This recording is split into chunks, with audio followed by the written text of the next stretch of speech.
तो बहुत बहुत स्वागत है आज सभी का आपकी इस महामैराथन क्लास में, जहां मैं आज बात करने वाला हूं कुछ बेहतरीन और नेक्स्ट लेवल के क्वेश्चंस को लेकर के। तो सब लोग रेडी हैं, सब लोग तैयार हैं। मुझे उम्मीद है सब लोग रेडी होंगे, सब लोग तैयार होंगे और आसानी से एकदम आतुर बैठे होंगे, चीख पुकार मच रही होगी कि सवाल कब आएगा। तो देर नहीं करेंगे, आपको इंतहा इंतजार की नहीं कराते हैं। पहला सवाल आपके सामने रखता हूं, और अगर आपने अभी तक इस सेशन को लाइक नहीं किया है तो लाइक कर दो।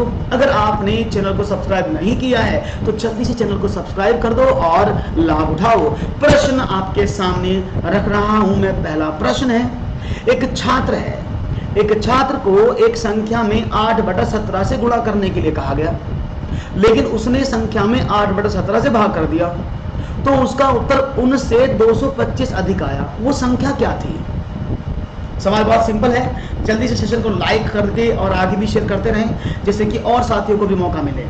एक छात्र को एक संख्या में 8/17 से गुणा करने के लिए कहा गया, उसने उस संख्या में 8/17 से भाग कर दिया, तो उसका उत्तर जो था वो 225 आया। इसका मतलब क्या है, जो पहले आंसर आ रहा था उससे अभी उसका आंसर 225 ज्यादा आ गया।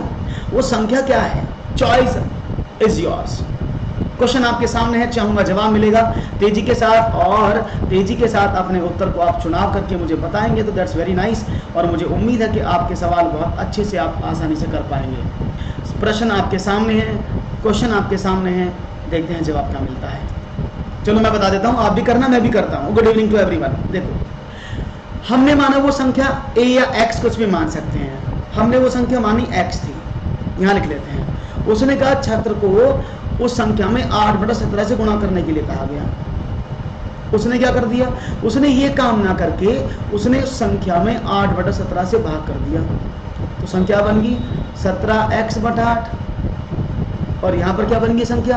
8x/17। उसने बोला कि जब उस संख्या में ये काम किया तो इन दोनों का अंतर 225 था। यही तो मतलब है भाई, मीनिंग यही तो हुआ कि इन दोनों का जो मतलब था वो कितना है? वो 225 था।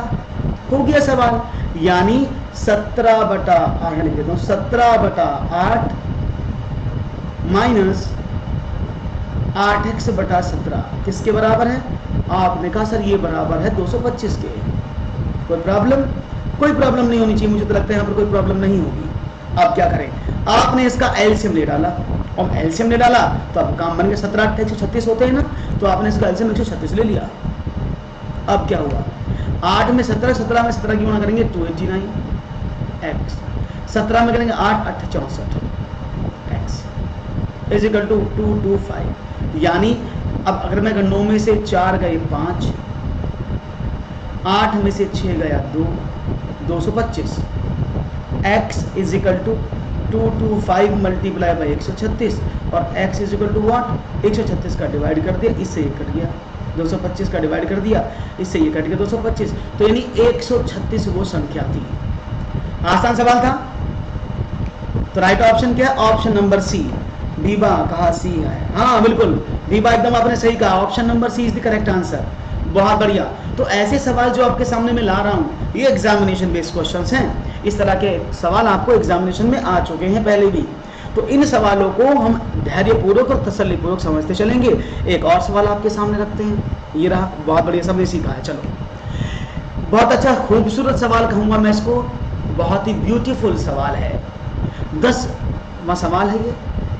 चलो, खोखले बेलनाकार पाइप में धातु का आयतन 527 सेंटीमीटर स्क्वायर है, इसकी लंबाई 14 सेंटीमीटर है और बाहरी त्रिज्या 7 सेंटीमीटर है।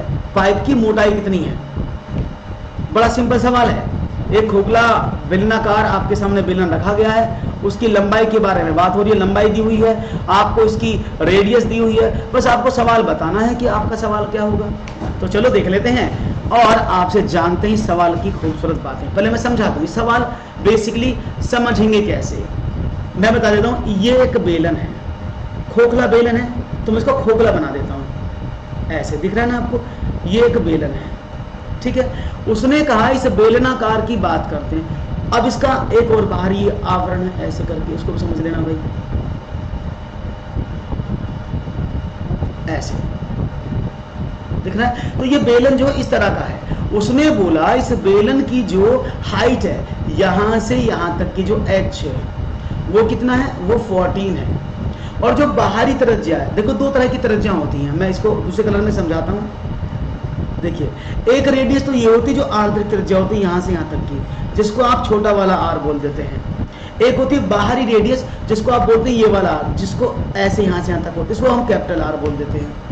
तो अगर हम बेलन की इस परत की बात करते हैं, जो परत की मोटाई है वो क्या होगी, कोई बता सकता है? देखो, इस पूरे आर में से अगर मैं ये वाला आर घटा दूं तो शायद आप तुरंत कह देंगे, ये वाला आर मैं निकाल दूं तो आप कहेंगे सर ये जो है इस बेलन की मोटाई बन जाएगी। तो आर माइनस आर क्या होगा, इस बेलन की जो परत है उसकी मोटाई आ जाएगी। वीडियो नहीं रुका है, वीडियो चल रहा है, मेडिटेशन वीडियो में कोई प्रॉब्लम नहीं है, इट्स वर्किंग। मैं भी देख रहा हूँ एकदम ओके चल रहा है, कोई प्रॉब्लम नहीं है। ओके, तो बात समझ में आ गई, कोई प्रॉब्लम तो नहीं। अब क्या करें, अब आपको पता है ना बेलन का वॉल्यूम क्या होता है, आधार का क्षेत्रफल गुणा ऊंचाई। अब आधार का क्षेत्रफल क्या है, क्योंकि यहाँ पर दो त्रिज्याएं, वैसे तो क्या होता है पाई आर स्क्वायर तो होता है और h की मल्टीप्लाई कर दो तो पाई आर स्क्वायर h तो होता है, लेकिन यहाँ पर दो त्रिज्याएं हैं और आपको उस मोटाई के बारे में बात करनी है। तो रेडियस क्या बनी, that is pi h into r square minus छोटा वाला, क्योंकि इसका मुझे मोटाई को फाइंड आउट करना है। ओके, बराबर कितना दिया है, उसने बोला 527। हो गया सवाल। अब क्या करें, अगर हम इसका वैल्यू पुट करते हैं, it will be 22/7 multiply by 40 into r बड़ा वाला पता है आपको कितना था, 7 का square minus r square is equal to कितना है, आपने कहा 527। क्लियर है, कोई प्रॉब्लम तो नहीं, बहुत बढ़िया। अब इसको उधर भेजते, तो ये क्या बना मेरे पास, ये बना 7 गुनी 14 कर दें, इसको कोई प्रॉब्लम थोड़ी है, तो 2 बार कट गया। तो क्या बना 7 का स्क्वायर माइनस आर का square is equal to what, 527 upon 44। कोई प्रॉब्लम, जहां जिसको थोड़ी सी भी प्रॉब्लम है प्लीज लेट मी नो कि सर ये प्रॉब्लम हमें आ रही है। 572, ओहो एक मिनट, इट्स 570, इसको 572 करने गलत लिखा है भाई, ये तो बनेगा ही नहीं ऐसे, इट्स 572। अब ठीक है, क्योंकि ये 572 मिसप्रिंट हो गया दोस्तों टाइपिंग में, ये 572 है, क्योंकि 22 से 44 तो कटेगा नहीं, ये ऑप्शन नहीं बनेगा फिर ऐसे।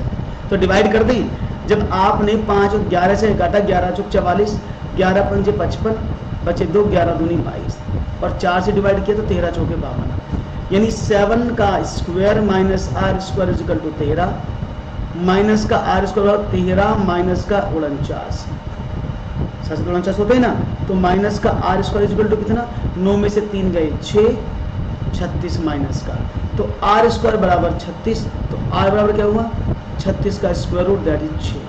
तो अब इसकी जो आंतरिक त्रिज्या है वो 6 है, तो मोटाई कितनी हुई, capital r minus small r is equal to मोटाई, तो 7 माइनस 6 बराबर 1 centimetre is the right answer. Is it clear? फिर से बता दूंगा, कोई बात नहीं है, यानी इसकी जो मोटाई है, ऐसे सवाल एग्जामिनेशन में बार बार आते हैं दोस्तों, तो ये मत सोचना, थोड़ा सा नेक्स्ट लेवल पढ़ने की कोशिश करो, अदरवाइज प्रॉब्लम आपको होगी। समझ में ना आ रहा तो फिर से बता देता हूं, कोई प्रॉब्लम नहीं है। गुड इवनिंग, इट्स ए, अगर समझ में ना फिर से बताऊं, आप कहें तो फिर से बता देता हूं। ओके, रिपीट करना चाहते हैं कि समझ में आ गया है? बहुत बढ़िया, सबने कहा ए ऑप्शन है, क्लियर है ना सभी को? आगे बढ़ें, one more question, meditation the answer will be 1 not 7/2। चलिए तो आगे बढ़ते हैं, एक और सवाल। अगर आपको लगता है सवाल प्रॉब्लम कर रहा है तो मुझे कमेंट सेक्शन में करके बताइएगा, मैं फिर से इसको समझा दूंगा। एक और, ओह बहुत ही खूबसूरत सवाल आ रहे हैं आज तो बहुत ही खूबसूरत सवाल है। यदि x बराबर √3 + √2 हो तो x³ - 1 अपॉन x³ का वैल्यू बता दो। देखते हैं क्या जवाब मिलता है। अगर मैं आपसे बोलूं कि यहाँ पर वैल्यू लिखिए, आप इसका मुझे आंसर बता दो, तो what will be your answer? यदि x बराबर √3 + √2 है तो सवाल मुश्किल नहीं है, लेकिन थोड़ी सी कैलकुलेशन हो सकता है, मे भी ज़्यादा हो जाए और आपको सवाल थोड़ा सा टिपिकल आ जाए। क्वेश्चन आपके सामने है, 10√2, 14√2, 22√2 और 8√2। चलिए तो मैं इसको समझा देता हूँ, क्योंकि आप ऐसे सवाल मत समझना कि x + 1 अपॉन x बराबर ये, तो x² + 1 अपॉन x² का वैल्यू बताओ। यहाँ थोड़ी सी प्रॉब्लम हो सकती है, तो समझने की कोशिश करेंगे। चलो, यहाँ लिखा x, तो मैंने क्या काम किया, मैंने x का क्यूब कर दिया, ये क्या बनेगा √3 प्लस √2 का क्यूब, यही होगा ना। तो आपको तो शायद फॉर्मूला पता होगा, a cube plus b cube plus 3 into a into b into a plus b, ये होता ना फॉर्मूला। अगर मैं a cube plus b cube का फॉर्मूला लगाऊं तो a cube plus b cube plus 3ab into a plus b। अब क्या करिए, क्या हो गया, जब 3 का √3 बार मल्टीप्लाई करोगे तो इस रूट से तो रूट कट जाएगा, 2 का हो गया, तो 3 √3 आया। तो मैं लिख दूं इसको, इट्स 3 √3 प्लस इसके हो गया 2 √3। आगे क्या बना, अब देखो √3 इंटू √2 लिखा हुआ है, आप चाहें तो इसके मल्टीप्लाई कर सकते हैं। कितना हो जाएगा, आपने कहा मल्टीप्लाई कर लो, देखो 3 √6 इंटू √3 प्लस √2। अब इसकी मैं मल्टीप्लाई आगे भी कर देता हूँ, ठीक है ना, जिससे आपको प्रॉब्लम ना हो और आपको सवाल एक एक क्लियर हो जाए। ओके लेट्स सी, तो आगे बढ़े। आपने कहा ओके, तो मल्टीप्लाई कर देते हैं इसकी। देखो जब √6 की मल्टीप्लाई √3 हुई तो 6 3 18, तो मैं कर देता हूँ, नहीं तो आप बार बार मुझे कहोगे सर समझ नहीं आ रहा है स्टेप।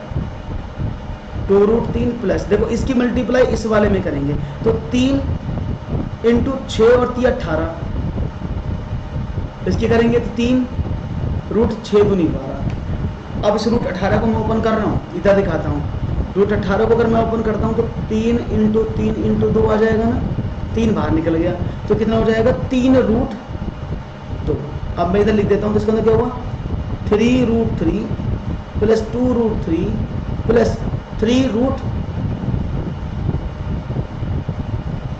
√2 प्लस, जब इसके करा तो ये क्या हो जाएगा 12 का, देखो तो 12 का हो जाएगा 2 दूनी 4 3 12, 2 √3। इधर मैं कर रहा हूँ साथ साथ में कैलकुलेशन, तो 2 √3 ये आ गए ना, तो मैं पुट कर दिया 2 √3, तो 3 गुणा 2 √3। क्लियर है, पहली में प्रॉब्लम होगा, उसके बाद ये एकदम आसान हो जाएगा। चलो तो क्या देखें, देखो √3 तो 5 √3 हो गया प्लस 3 3 9 √2 प्लस 6 √2, ये क्या हो जाएगा 5 √3 प्लस 9 और 6 15 √2, यही आएगा। यहां तक किसी को प्रॉब्लम आई हो तो प्लीज मुझे बता दें, जिससे कि फिर मैं इसको आगे बढ़ाऊं, ठीक है। कोई प्रॉब्लम तो नहीं है, एक मिनट, नो वेट, ये माफ करना √2 था, इसको मैं √2 दूनी 4, सॉरी माफ कीजिएगा, ऐसे ये √2 है। 1 मिनट रुकिएगा, थोड़ा सा हटाना पड़ेगा, 1 मिनट रुकिएगा, थोड़ा सा मुझे ये वाला स्टेप हटाना पड़ेगा एक बार, हाँ, जिससे कि आपका सवाल आसानी से गड़बड़ हो जाएगा ये। अब ठीक है, हाँ 2 √2, वो 2 √2 है, कर दिया है मैंने, हाँ वो थोड़ा सा इसको मैंने 3 लिख दिया था, वो कर दिया है। ओके कहाँ गया सवाल, वो कर दिया मैंने चेंज, दैट इज 2 √2, ये 2 √2 रहेगा। अब क्या करें, बाकी सब ठीक है। तो देखो 3 √3 और 6 √3, तो 9 √3 हो गया ना, प्लस 9 और 2 11 √2, अभी ठीक है। तो ये हमारा मिला, हाँ समझ में आया। तो 9 √3 और क्या मिला आपको, दैट इज प्लस 11 √2। यहां तक कोई प्रॉब्लम तो नहीं है, यहां तक क्लियर है। अब क्या करें, अब आगे की बात करते हैं। अब 9 √3 प्लस 11 √2 आपको मिल गया, ये x का वैल्यू है, x क्यूब का। अगर मैं इसको बोलूं 1/x क्यूब, तो ये वैल्यू क्या हो जाएगा 1/9 √3 प्लस का 11 √2। अब आपको दोनों वैल्यू पता है, आप दोनों को घटाना ही तो इधर लिख देते हैं आप, 9 √3 प्लस 11 √2 माइनस का 1/9 √3 प्लस 11 √2। अब ये सवाल ऐसे बन गया। अब क्या करें, अब ये क्या बना, अगर मैं इसकी मल्टीप्लाई इधर कर देता हूं तो it will give you 9 √3 plus 11 √2 का whole square minus 1/9 √3 plus 11 √2। This is the complete formation. इसकी कोई शॉर्ट ट्रिक नहीं है, देखो इन सवालों की, इस सवाल को या तो आप ऐसे कर लो, नहीं तो फिर क्या करना पड़ेगा, आप x प्लस 1/x करना ऐसे ही पड़ेगा। अगर आप चाहेंगे x माइनस 1/x बनाना, तब इसको 3p से करेंगे, तब भी वही रूल पड़ेगा, आपको बनाना पड़ेगा। तो √3 प्लस 2 माइनस 1/√3 माइनस 2 से बनाना पड़ेगा, तब भी वही करना है। अब चाहे ऐसे करो वैसे करो, करना वही पड़ेगा जो मैं कर रहा हूं। इसके अलावा इसका कोई और दूसरा रास्ता अभी नहीं बना है, तो ये थोड़ा सा आपके लिए प्रॉब्लमेटिक हो सकता है। तो please right and understand the task. Is it clear? यहां तक कोई प्रॉब्लम तो नहीं है? चलो, अब हमने इसका 1/, जब निकाला तो हमें आज मिल गया वैल्यू, बस अब तो सवाल तो करना है। अब क्या करें? अब अगर हम बात करते हैं इसकी, तो चाहे तो इसको सॉल्व कर लो यहीं पर आप, या आप ऐसे कर लो, चॉइस आपकी है।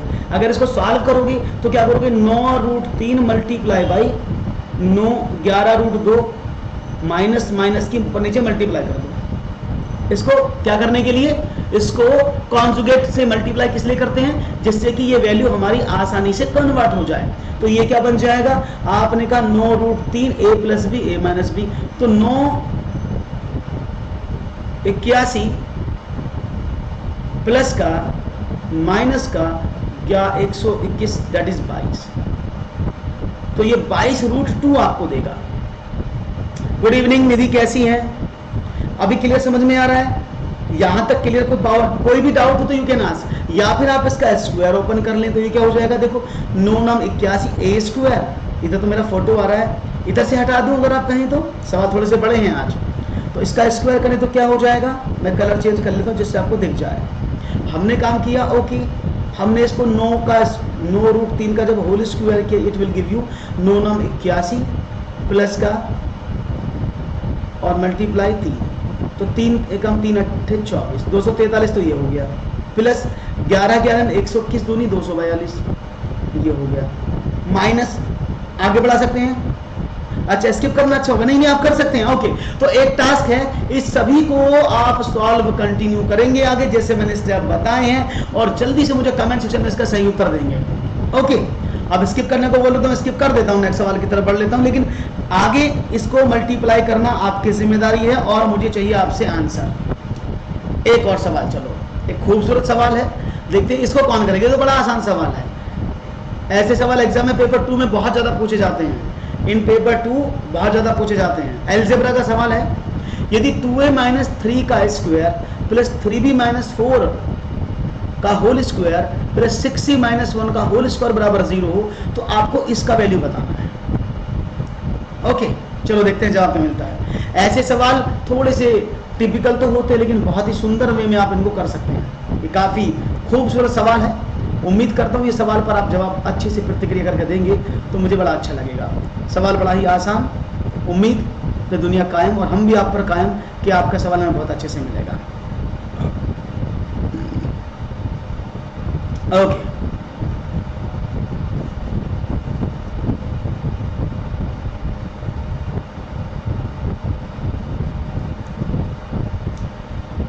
चलो मैं डी, 3 ऑप्शन बताया जा रहा है इसमें, ऑप्शन नंबर 3 यानी 4 option 3 is the right answer okay. देख लेते हैं, देखो पहले इन सवालों को करने की कोशिश करो, क्योंकि अगर आप a cube b cube c cube की बात करोगे तो it will create a problem for you.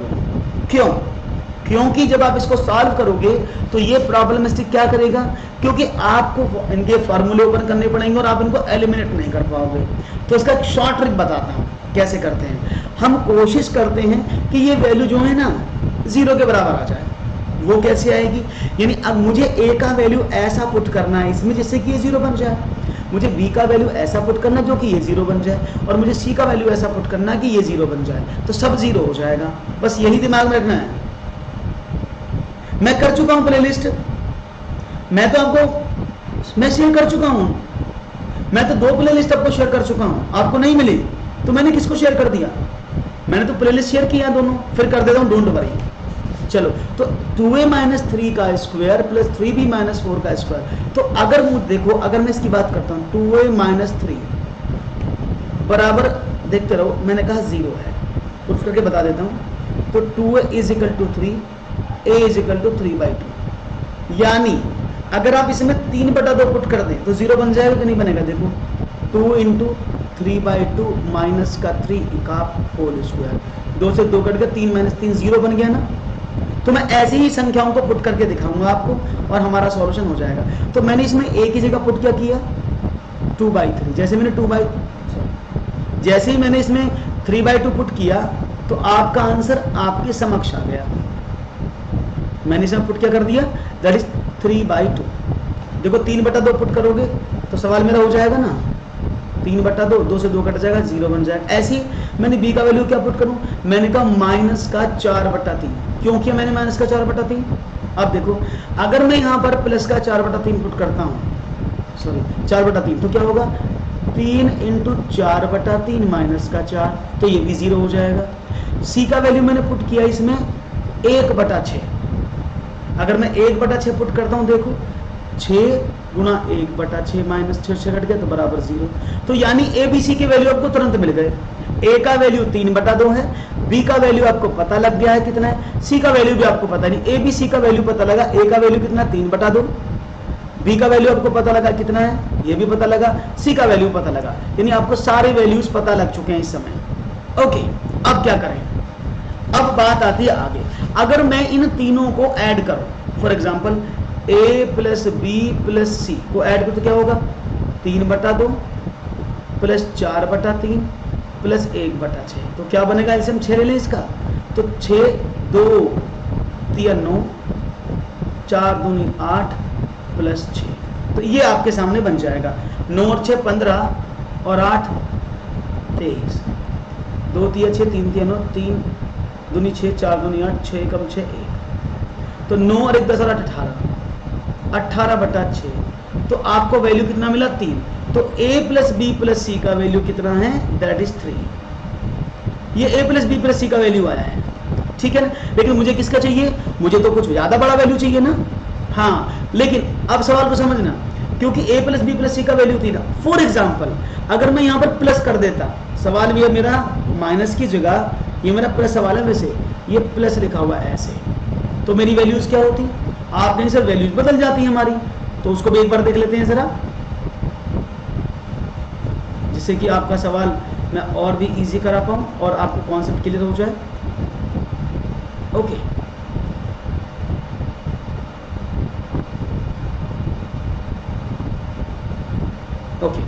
तो इसका मैं कितना वैल्यू पुट करता हूं, मैं माइनस का 4/3 बराबर माइनस का 1/6। अब इसको करते हैं, अगर मैं a plus b plus c को करूं तो क्या होगा 3/2 माइनस का 4/3 माइनस का 1/6, तो 6 इसका एलसीएम आया, 2 3 6 3 3 9 माइनस का 8 माइनस का 1, तो कितना हुआ 9 माइनस का 9 0/6, तो 0। तो a प्लस बी प्लस सी हमारा 0 आता है, ठीक है। तो यहां पर प्लस में 3 आया है, माइनस में मेरा 0 आया है। हाँ, a = 1 b = 1, हाँ बिल्कुल बिल्कुल, कोई बात नहीं, meditation choice is yours. Is it clear, ये बात समझ में आ गई, कोई बात नहीं। ऐसे भी कर सकते थे आप, भाई एक ही जगह आप पुट कर दे, माइनस का नहीं होगा, ऐसे होगा जैसे हम कर रहे हैं मेडिटेशन राइट वन। तो a प्लस बी प्लस सी मेरा 0 आया। अब बात जानते हैं, अगर मैं आपसे एक बात कहूँ a³ plus b³ plus c³ का, तो शायद आपको पता होगा a³ plus b³ plus c³ is equal to क्या होता है, आपने कहा ये होता है a plus b plus c और प्लस का 3abc। अगर मैं इसको पूरा a प्लस बी का क्यूब करता हूं, तो अगर मैं a plus b plus c बराबर मेरा 0 है, तो ये जो मेरा वैल्यू है ना, प्रॉपर्टी के अकॉर्डिंग क्या हो जाएगा, a³ plus b³ plus c³ is equal to क्या हो जाएगा, वो मेरा बन जाएगा 3abc, ठीक है। अब हम पुट करते हैं अपनी वैल्यू के बारे में। तो a³ plus b³ plus c³ तो मेरा यहां दिया था, जो मेरे सामने क्या आया, मैंने अभी कहा 3abc, मैंने अभी बताया आपको, तो 3abc तो यहां पर आ गया, माइनस का 3abc ये हो गया, अपॉन मेरा a³ plus b³ plus c³ हो गया। अब देखो 3abc में से 3abc घटाएं तो 0 ना आएगा, तो 0/3abc जो आपको 0 आंसर देगा। तो इसका अगर आंसर क्या होगा, दैट विल बी 0। हाँ बिल्कुल सही कहा, अब आपने सही कहा है, इट वुड बी 0। तो ऐसे सवालों में अगर माइनस है तो क्या करना है, प्लस है तो क्या करना है, आई थिंक आपको एक एक कॉन्सेप्ट समझ में आ गया होगा हम कैसे वैल्यूज को निकालते हैं। इन सवालों में आपको सबसे मेन टास्क है कि आप वैल्यूज को सबसे पहले पकड़ें और उसको सवाल को सॉल्व करें। बहुत बढ़िया। सवाल थोड़े ज्यादा भारी तो नहीं लग रहे हैं, चलो आसान। एक और चलो, 1740 को ए बी सी में इस प्रकार वितरित किया गया है कि ए का 0.5 बराबर बी के 0.6 बराबर सी का 0.75 है। तदनुसार सी को कितने रुपए मिलेंगे? बहुत ही बढ़िया सवाल है।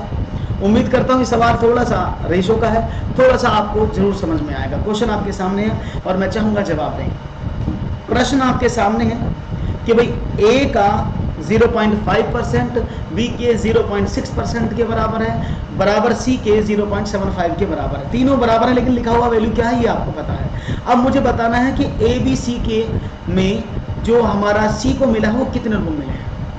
ऑप्शंस आपके सामने हैं, 580, 696, 348 या 464। देखते हैं जवाब क्या मिलता है। सवाल थोड़े से भयंकर हैं, थोड़े से भारी हैं, मैं पहले ही बता चुका था आपको और मैंने कमेंट में भी किया था। क्वेश्चन सब थोड़े से नेक्स्ट लेवल के होंगे, क्योंकि अगर आप प्रिपरेशन कर रहे हैं तो हम क्यों ना अच्छी प्रिपरेशन करें जिससे कि हमारा फायदा ज्यादा हो। ओके, तो यहाँ पर देखते हैं जवाब क्या मिलता है। देखो समझने की कोशिश करना, सवाल बहुत इजी है। अगर आप चाहेंगे तो मैं थोड़ा सा आपके लिए हेल्प कर देता हूँ। उसने बोला ए का 0.5 बी के 0.6 और सी के 0.75 के बराबर है। ये सवाल है। अगर मैं इनका दशमलव हटाऊं तो मुझे क्या मिलेगा?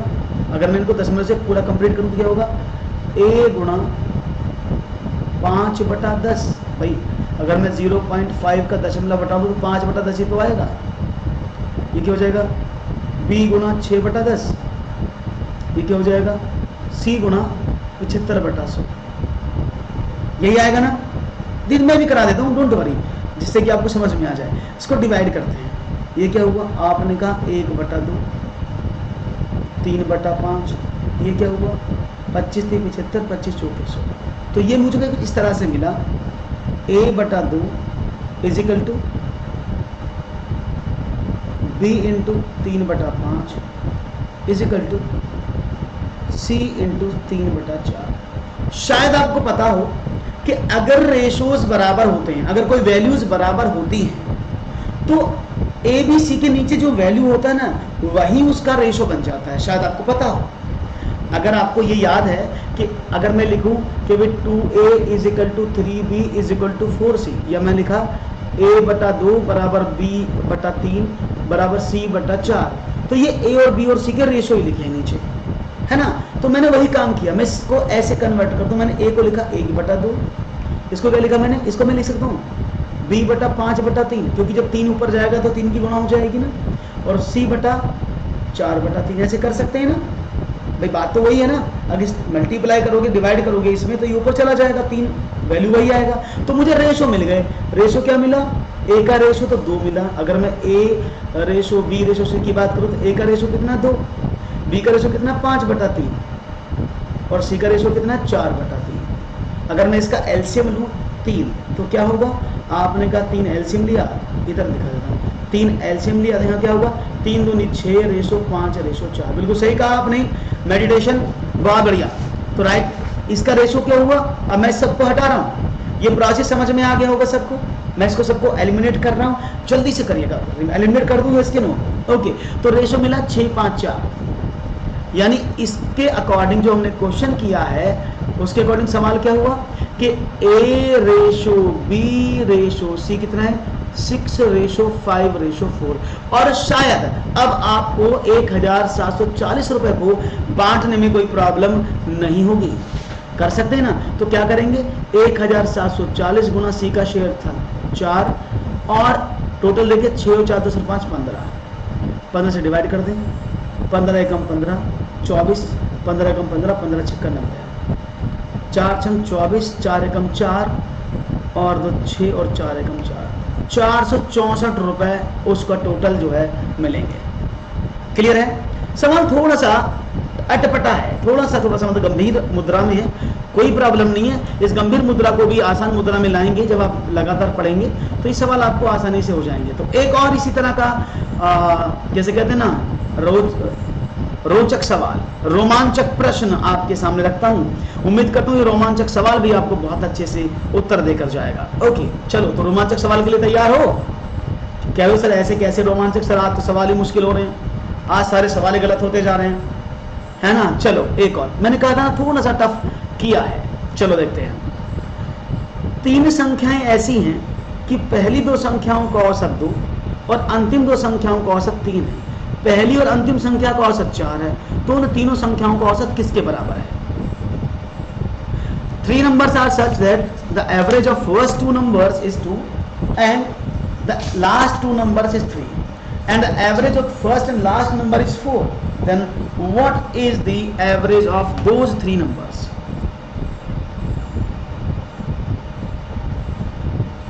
Yes, जवाब देखेंगे क्या मिलेगा। सवाल आपके सामने है, पानी पिया है, जवाब तो आपको देना पड़ेगा। उम्मीद है आपका जवाब मुझे अच्छा सा मिलेगा, ऐसा मैं सोच रहा हूं। वैसे बाकी तो आप पर डिपेंड है कि आप क्या बताते हैं। ओके चलो मैं बता देता हूं। मैंने माना 3 संख्या कौन कौन सी है, वो ए, बी और सी है। ओके, वो 3 नंबर कौन कौन से हैं? ए, बी और सी है। 3 संख्याएं हैं जो ए बी सी मैंने मानी है। उसने मतलब 3 संख्या ऐसी कि पहली 2 संख्याओं का यानी इन दोनों का औसत, यानी ए प्लस बी का औसत क्या है अपॉन 2 इज इक्वल टू 2 है। ये तो बोला उसने। अंतिम 2 संख्या कौन सी? बी और सी। तो बी और सी का औसत कितना है? उसने कहा 3 है, तो 2 बराबर 3। उसने कहा अंतिम संख्या और पहली संख्या ए और सी का औसत कितना है? 2 संख्याओं का औसत 4 है। ये बात समझ में आ गई? अकॉर्डिंग टू क्वेश्चन उसने ये लिख के दे दिया मुझे, कोई प्रॉब्लम नहीं है। तो इसके अकॉर्डिंग मैं वैल्यू निकालूं। अगर मैं आपसे बात करूं कभी ए प्लस बी का वैल्यू कितना हो जाएगा, आपने कहा सर ए प्लस बी बराबर 2 दूनी 4 है, बी प्लस सी बराबर 2 तिया 6 है, सी प्लस ए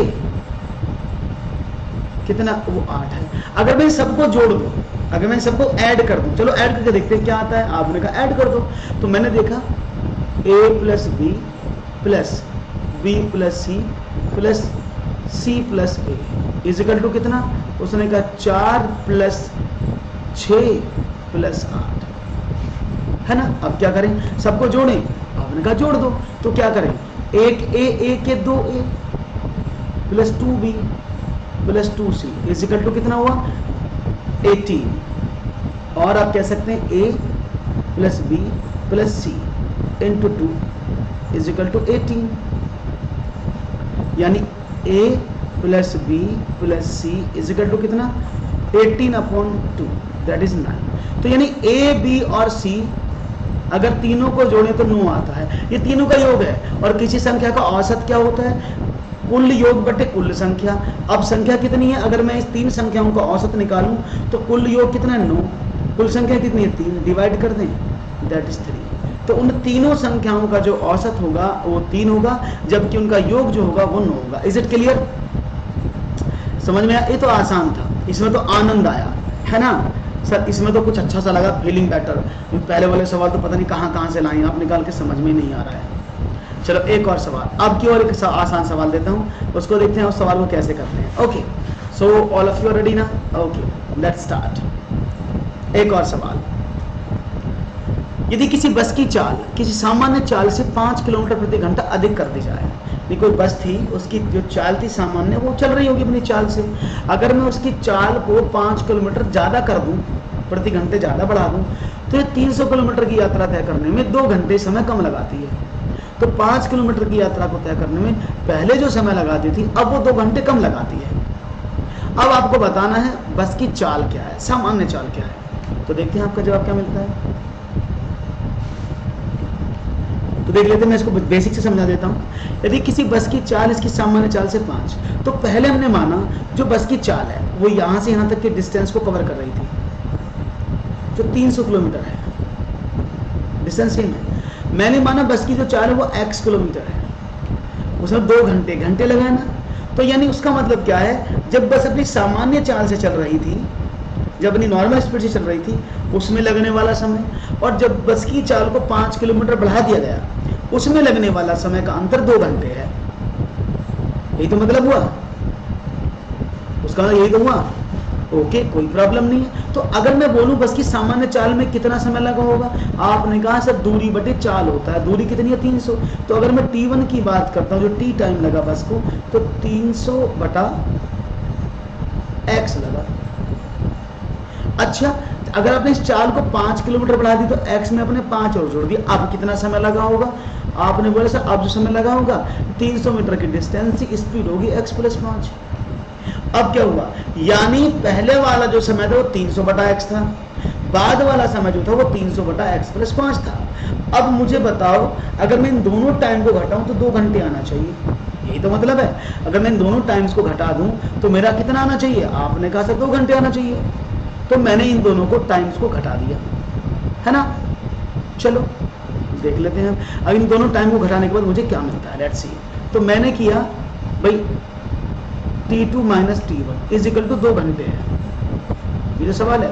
अब देखो 300 बटा x + 5 माइनस 300 बटा x बराबर 2 हो गया, बस हो गया सवाल। अब तो x × x + 5 आपका एलसीएम आया, इसको डिवाइड किया तो 300x, तो ये बन गया, x से x कट गया, ये क्या होगा, जब 300 की गुणा हुई तो माइनस का 100, x से x कट गया 300x, और माइनस का 1500। भाई जब इसको 5 दिया 1500 हो गया ना, बराबर 2। अब देखो 300 से 300 कट गया, क्या बचा, ये बचा 1500 बटा x × x + 5 बराबर 2। इसको मैं उधर भेजता हूँ तो ये क्या हो जाएगा, ये हो गया x × x + 5 बराबर 750। ओके, अब देखो x² + 5x - 750 बराबर 0। तो अब आपको ऐसा वैल्यू ढूंढना है जिसकी गुणा करो तो 25 × 75 होते हैं, 25 और 30 आ सकता है, 25 30 का डिफरेंस कितना होता है, 5 होता है। तो मैं इसको लिख दूं x² + 30x माइनस का 25x माइनस का 750 बराबर 0। बस आपने x कॉमन निकाला तो x प्लस का 30, यहाँ से आपने 25 बाहर निकाला, x प्लस का 30, यानी क्या हुआ, x प्लस का 30 और x माइनस का 25 बराबर 0। तो x बराबर माइनस का 30 और x बराबर 25। क्योंकि चाल नेगेटिव नहीं होती, चाल नेगेटिव नहीं होती, चाल हमेशा पॉजिटिव होती है, तो आप पुट कर सकते हैं दैट इज 25, तो 25 किलोमीटर। ये तो था बेसिक तरीका जिससे आप बिल्कुल बेसिक कॉन्सेप्ट को समझते हैं।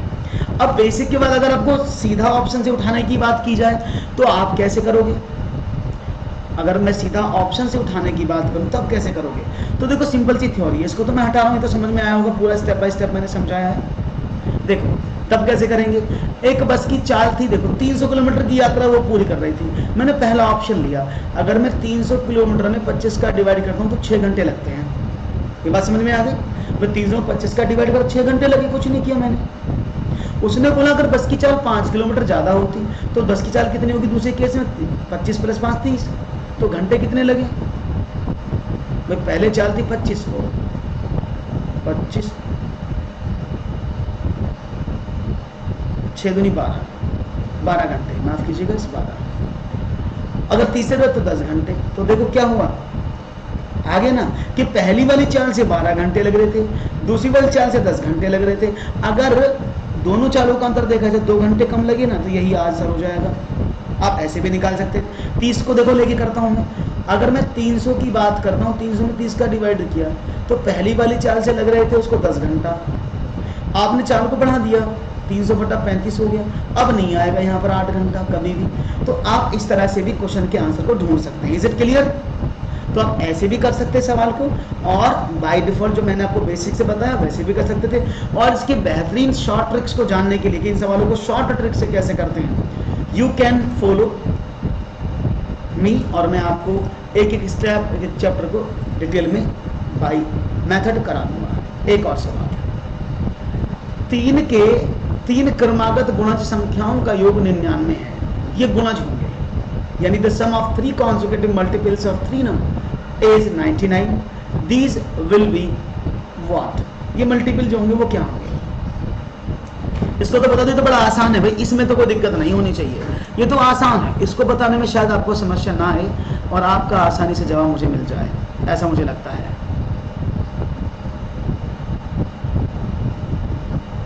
हाँ जी,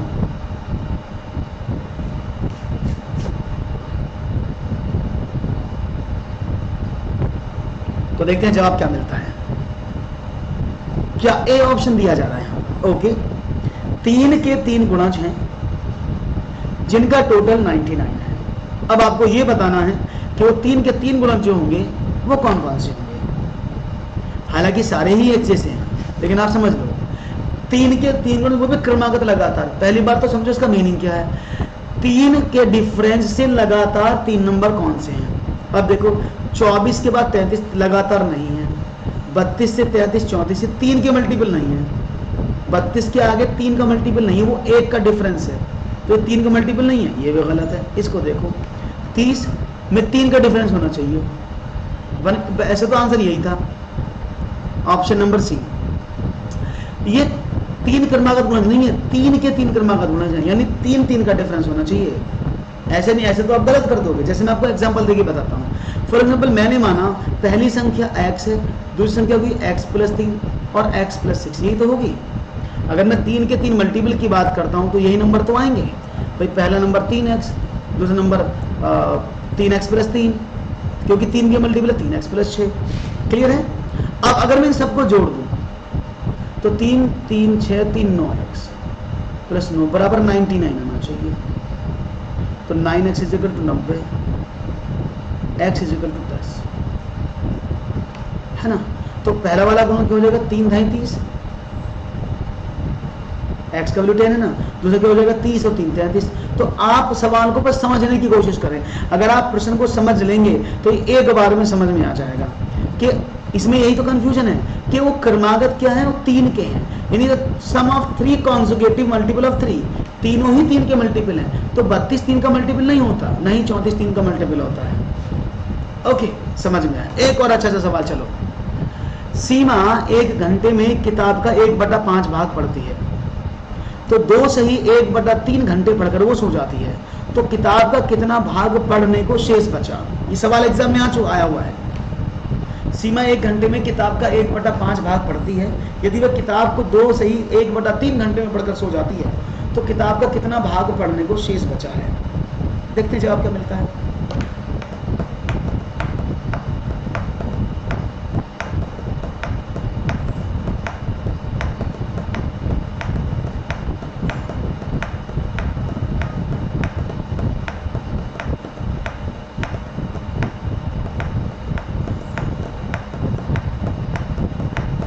ओके,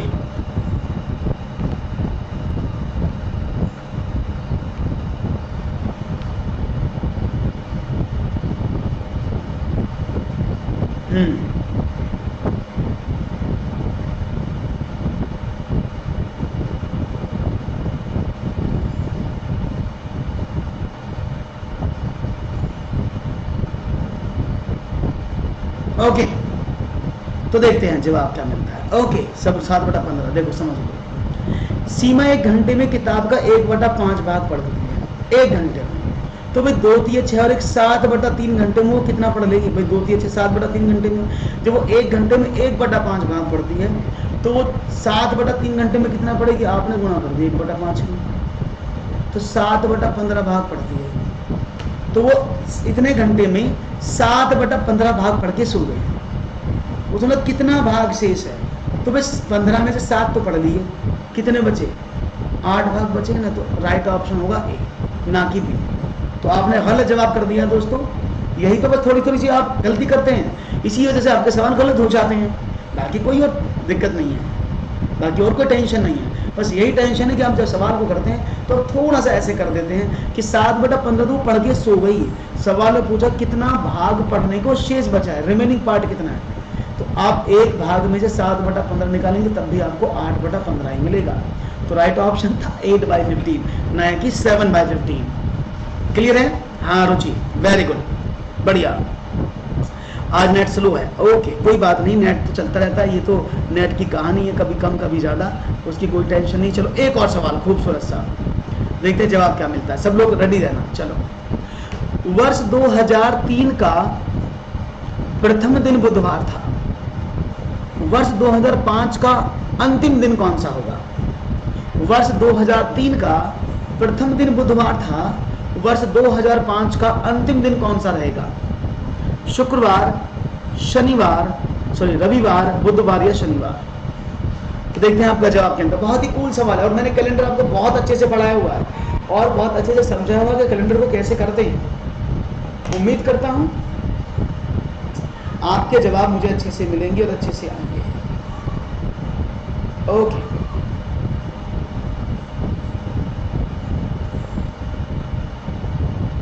लेट्स सी।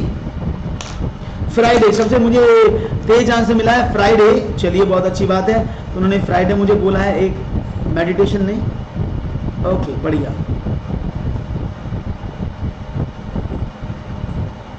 चलो इसके मीनिंग समझ लो। देखो याद रखिएगा, मैं कुछ आपको चीज बताना चाह रहा हूं, उसको समझिएगा।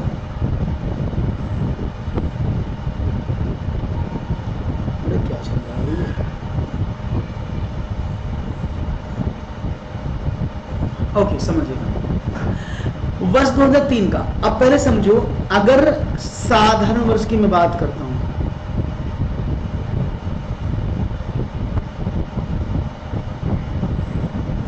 साधारण वर्ष की मैं बात करता हूं, तो साधारण वर्ष, ओके, अगर मैं साधारण वर्ष की बात करता हूं तो साधारण वर्ष की क्या खूबसूरत बात है, वो जिस दिन शुरू होगा उसी दिन समाप्त होगा। यानी साधारण वर्ष जिसके अंदर 365 दिन होते हैं, वो जिस दिन शुरू होगा वो उस दिन खत्म हो। जैसे 2003 था, 2003 लीप वर्ष नहीं है, अगर वो पहले दिन उसका बुधवार था तो 31 दिसंबर 2003 को भी वेंसडे ही होगा। ये बात समझ में आ गई? पहली बात। दूसरी बात, अगर हम लीप वर्ष की बात करते हैं तो लीप वर्ष जिस दिन शुरू होगा उससे नेक्स्ट डे खत्म होगा। जैसे अब जैसे आप 31 दिसंबर 2003 को बुधवार आया तो आपने कहा 1 जनवरी 2004 को क्या हो गया? आपने कहा बृहस्पतिवार, है ना? अब जनवरी को, अब मुझे बताओ, अगर वो 1 जनवरी 2004 को बृहस्पतिवार हो गया क्योंकि यहां तो बुधवार था, तो मुझे बताओ ये वाला दिन कौन सा होगा? 2004 लीप वर्ष है, याद रखिएगा, याद रखिएगा। 2004 एक लीप वर्ष है, क्योंकि लीप वर्ष कौन सा होता है जिसमें 366 दिन होते हैं और फरवरी 29 दिन की होती है, उसमें 4 से डिवाइड करते हैं वर्ष में, अगर वो कट जाता है तो लीप वर्ष होता है। तो लीप वर्ष जिस दिन शुरू होता है उससे नेक्स्ट डे खत्म होता है। तो 2004 31 दिसंबर 2004 को क्या हो जाएगा? आपने कहा शुक्रवार। लेकिन बात हो रही है वर्ष 2005 का अंतिम दिन, है ना? अब क्या करें? अब शुक्रवार तो यह आया, अब यानी 1 जनवरी 2005 को शुक्रवार से क्या आ गए? शनिवार पर आ गए। और मैंने कहा साधारण वर्ष जिस दिन शुरू होता है उस दिन खत्म होता है। तो राइट ऑप्शन क्या होना चाहिए? That is Saturday. क्लियर है? बस दो चीज याद रख लो, साधारण वर्ष जिस दिन शुरू होगा, 2003 का पहला दिन बुध है तो 31 दिसंबर को बुध होगा, 1 जनवरी को बृहस्पति हो गया, तो 31 दिसंबर को अगला दिन शुक्रवार हो गया क्योंकि वो लीप वर्ष था, और 1 जनवरी को कितना हुआ? ऐसे। अभी मैंने, हाँ, इज इट क्लियर? बात समझ में आ गई? हाँ, इसे तो निधि समझा रहे हैं। क्लियर है? बात समझ में आ गई? कोई प्रॉब्लम तो नहीं? किसी को प्रॉब्लम हो तो ये 2000 का जो दिन था वो शनिवार था, याद रहेगा? कोई प्रॉब्लम तो नहीं? इसके लिए आपको कैलेंडर को समझना होगा, और जब आप कैलेंडर को समझ जाएंगे you will get the absolutely right answer of these questions. आप कभी गलती नहीं करेंगे। एक और सवाल, चलो एक और खूबसूरत सा सवाल आपकी तरफ रख रहा हूं, दीजिएगा जवाब। संख्या 3 की घात 99 माइनस 3 की घात 50 के इकाई के स्थानों का अंक क्या है? अगर 3 की पावर 99 किया जाए और 3 की घात 50 किया जाए, उन दोनों को सब्ट्रैक्ट किया जाए तो यूनिट प्लेस क्या आएगा, ये आपको बताना है।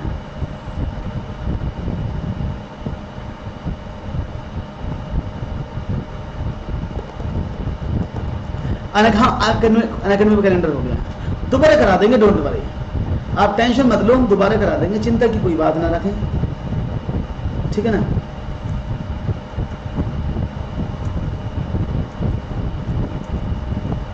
ऑप्शंस आपके सामने लिखे हैं ए बी सी डी के रूप में। चलो समझते हैं, मैं बता देता हूं कैसे करते हैं इन सवालों को, यूनिट प्लेस कैसे निकालते हैं। देखो, हम इस पावर को 4 के मल्टीपल में तोड़ते हैं। जैसे 3 की पावर जो 4 से कट जाए एक तरफ रख दो, 96 जो वो 4 से कट जाता है, बचा हुआ एक तरफ रख लो।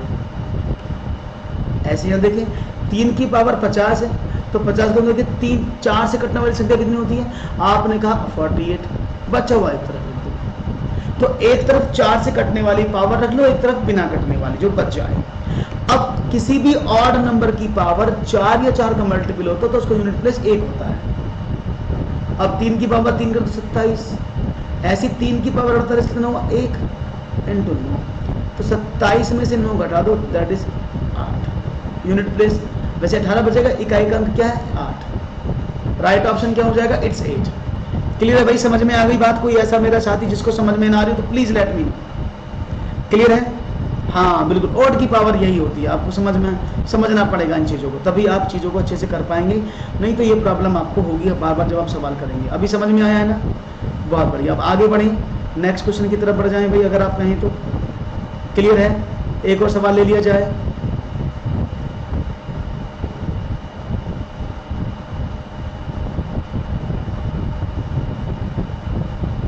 हाँ जी, सब रेडी हैं? चलो एक सवाल और, अच्छा सा सवाल है, देखूं कौन करेगा इसको इस बार। Okay,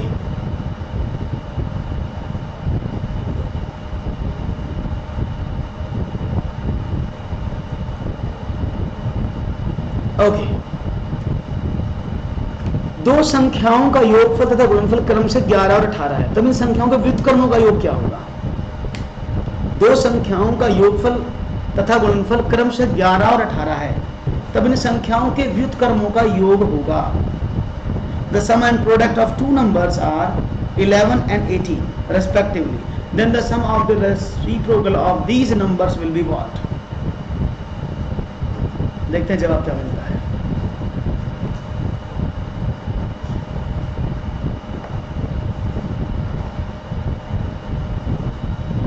yes, 18/11। ओके, देखो समझो, उसने बोला, मैंने माना दो संख्याएं ए और बी हैं,